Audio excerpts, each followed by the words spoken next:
Andrew had consensual sex with Epstein employee. Explosive email reads: a newly released bombshell email exchange sees convicted pedophile Jeffrey Epstein discuss Andrew with New York Times reporter Landon Thomas Jr., and includes a claim that the former prince had consensual sex with an Epstein employee as pressure mounts on Andrew Mountbatten Windsor to testify over the Epstein files.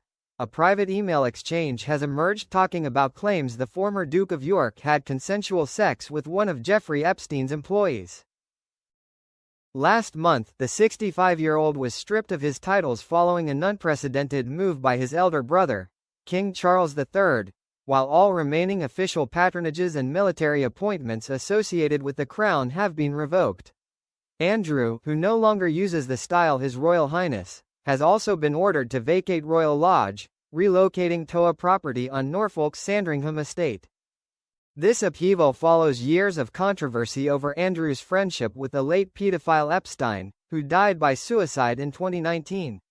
Most significantly, Andrew, who has vehemently denied any wrongdoing, was accused by Epstein whistleblower Virginia Giuffre of having sex with her on 3 separate occasions when she was a teenage trafficking victim.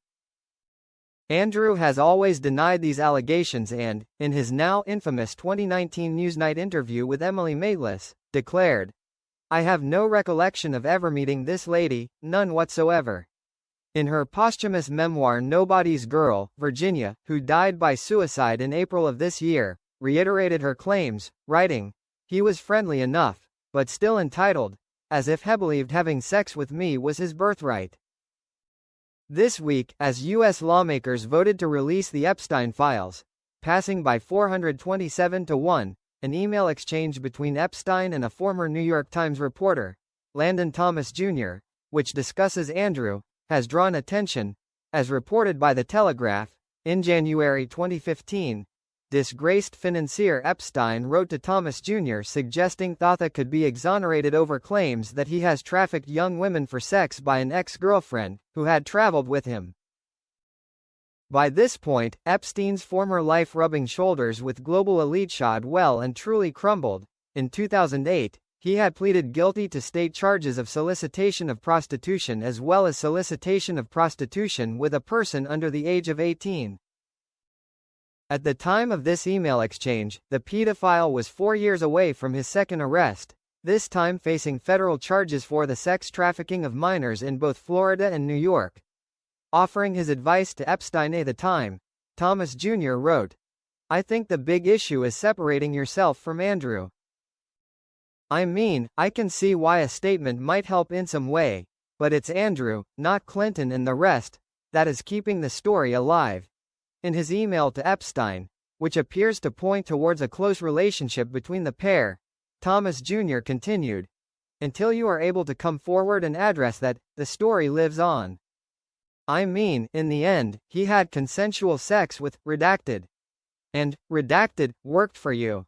The rest is atmospherics. You have moved on. People don't know that and can't accept that unless you say as much." When contacted by the publication for comment, Thomas Jr. claimed Epstein hadn't told him the employee had sex with Andrew, clarifying that he was repeating what had seen in the news. He explained, "He never told me that she had sex with Andrew. When I say that he had sex with her, consensual sex, that's just what I had read in the press."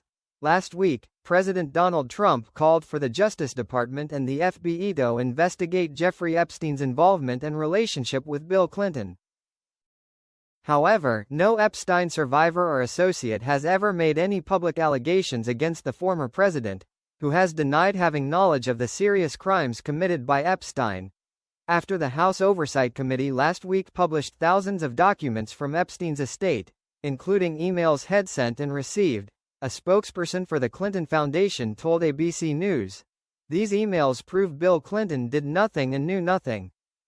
The rest is noise meant to distract from election losses, backfiring shutdowns, and who knows what else."